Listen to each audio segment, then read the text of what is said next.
So it's about 6:45 in the morning on, I don't even know what today's date is, probably October 5th is my guess. Yeah, it's October 5th, Thursday, October 5th, 2017. Had to think about that for a minute. It's pretty funny. And I'm just driving in to work. Figured I would record some of my thoughts, see what came out of the incredibly creative mind of an overtired individual. And so I don't know where this is going to go. Maybe I'll just ramble on a little bit. Maybe I will think of something incredibly moving or profound. But my bets are on the rambling. Yeah. So this morning, wake up, just for linear thought processes. Hey, all right, so we're going to count deer. That's the first thing we'll do. So we got 3 so far in my commute. I'm less than a mile from home already. Don't know if it would be a good deer day. It's a little bit dark out still. Might not see them. Anyway, so this morning I wake up and I decide that I'm going to take the motorcycle to work. Just had a bunch of work done to it to make it long trip roadworthy. It's a 2003 Honda Valkyrie as they call it in the commercials from back then. And it's a cool bike. You don't see too many of them. It's not super valuable or super rare. Just seems people don't take them out for long rides or whatever anymore, and hardly ever see them. So you get together with a bunch of guys to ride them, usually the only Valkyrie. And so I had some work done to it. I had the timing belt done. I had air cleaner changed out, which is a pain in the neck because you got to pull the whole tank off, and I have a larger tank and the whole deal. I had the valve stems replaced, but not the tires or anything, because the valve stems on the original were a rubberized valve stem, but they're a right angle valve stem. And so what happens on that bike is, as you're riding and the valve stems are kind of old, they'll just crack, and all of a sudden your tire will vent out all of its air within just a couple seconds, and you have the equivalent of a slow blowout. You have a flat tire at whatever speed you're riding at. So I had that done while it's in there, because I have a car tire on the back, and that lasts a lot longer than the typical motorcycle tire. They pull that off and they put lubrication on the universal joints and on the drive splines and all that kind of stuff. While it was in there, they noticed that one of my fork seals was bad, so we had that done. And so now I feel like, I think I had the fluids done as well, not 100% sure. Who knows? So anyway, now that all that's done, I feel like I can take this bike on a long ride. And hey, so there's 3 more deer, one right in the middle of the road. Bye! I love traumatizing the deer, teaching them to fear cars. It doesn't work too well. That one actually just sat in the road as I drove by it. I wish the camera was pointing out. Kind of an interesting point as you're talking about motorcycles, that there are deer all over around here. There's one more right there, 2 more. So they don't scare very easily. They just sit there. And in the past, people used to hit deer all the time. They still do hit deer all the time on motorcycles. The deer typically will come just flying out into the middle of the road, spooked from something, and you don't even see them coming sometimes, and you hit them. Warn this guy, there's a deer in the middle of the road.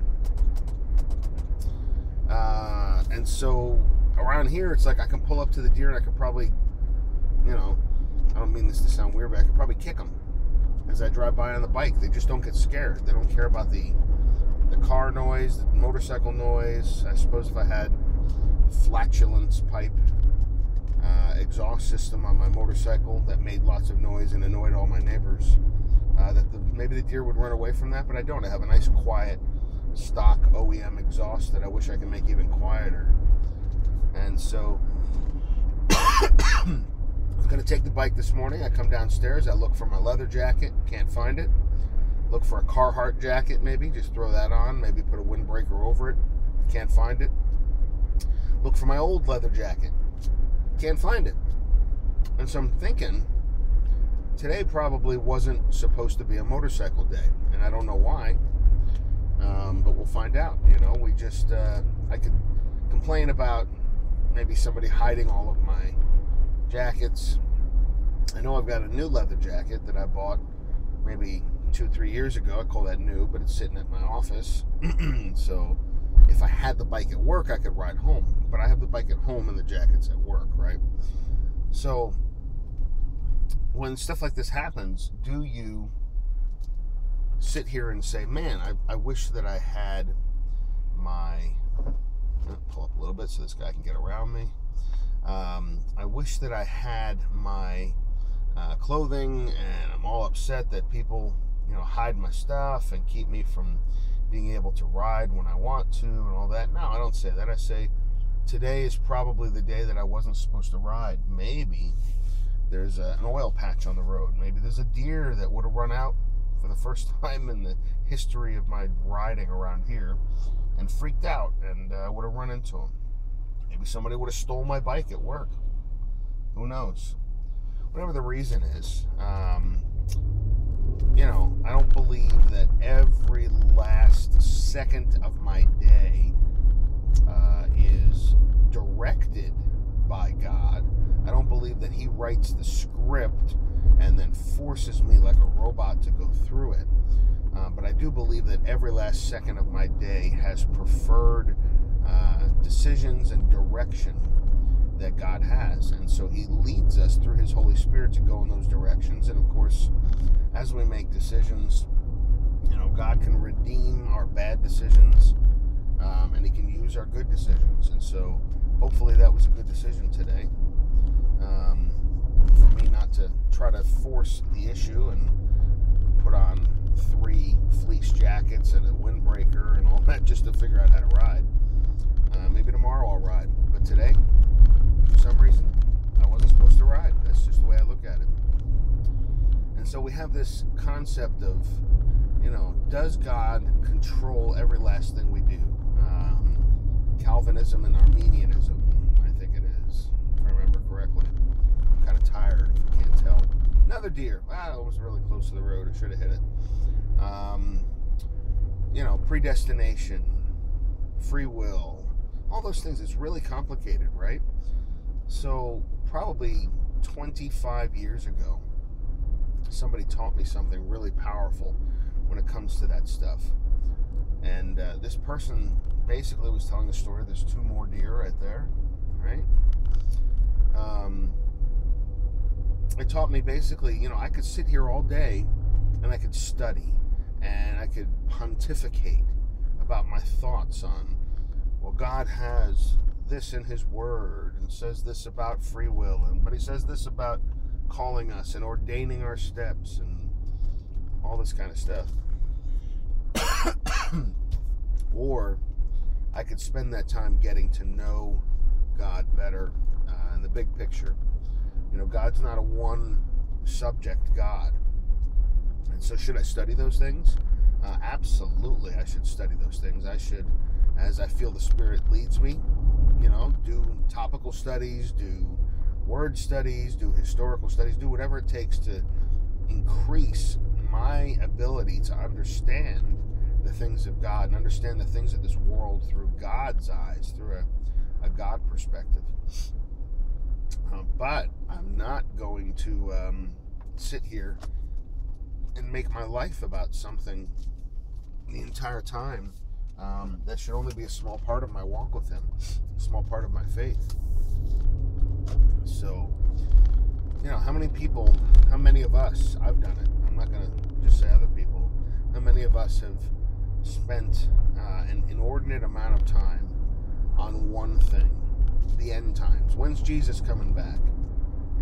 Certain doctrines that are not part of the core of Christianity, but just sort of periphery things that could be taught, that we could bash others about, that, man, I believe this is the way it should be, and you don't, and here's why you're wrong. People study, and people learn for that purpose instead of for the purpose of getting to know Christ a little better. And so, obviously, my opinion, is getting to know Jesus better in your heart, drawing closer to him. He's obviously all around us. I say this all the time. He's above us, below us, to the left, right, front, back, and inside of us through the Holy Spirit. And getting in touch with him on a regular basis, walking constantly in thought and prayer with him should be our goal. Not necessarily learning the latest subject or trying to find out the tips and tricks to winning an argument with someone else about a doctrine. You know, golden rule, right? Treat others as you would want them to treat you. Love others big. 2 basic rules in this life, in my opinion. If you follow these 2 rules, every last thing that you do on the planet will probably work out just fine. And rule number 1 is you love God big. Hey, let's see how this works with this new thing. Nice little bumpy road. Yay! Don't see too many deer over here, by the way, just because it's a big wide open area we're going past. I wish you could see what I see. I've got a beautiful sunrise in front of me. I've got a reservoir to the right of me. Probably 20 foot lower than it normally is because they're doing some maintenance, but it's gorgeous. Just the colors in the sky that I see, the purples and the light blues and the dark grays and the oranges. It's a little cold out today, so like all stuffed up, driving me nuts. But hey, I hit something. Not an animal, not a person. Maybe that's why I shouldn't have been on the bike today. Who knows, right? Anyway, back to the doctrinal thing. Yeah, just getting to know Jesus better, daily walking with him, putting our thoughts in him at all times. God, thank you for this curvy road, you know? Thank you for the heat coming out of the dashboard of my car. Thank you that I've got this stupid little electronic device sitting here that I can record my random thoughts, right? Yeah, lots of ums. Thank you for bringing to my attention that I say too much and helping me polish my speaking ability. Because, of course, the ego inside of me says that I am an orator and I should be polished and be able to do the things like other people do, right? So no, I'll keep polishing my speaking ability, but I will try to crush that thought within me that says Joe Agro's going to be the guy standing up on stage because he can do it. I got my stuff together, right? So, which brings up an interesting thought. As many of you know, I'm part of an organization called the Marked Men for Christ. And this group is an amazing men's group. If you haven't gone on one of their 44-hour experiences, I highly suggest it. Men, ladies, you can go on the Women's Walk for Christ weekend as well. It's very, very similar, of course, tailored for women. And so it's not physically intense, but spiritually, emotionally, relationally, just it's off the charts awesome. So I'm part of this organization by default because I've gone on the weekend. I'm involved in their regular get-togethers and things like that. And one of the things that they do, I'm not giving away a secret for the weekend too much. One of the things they do is they help you build your life's mission statement, right?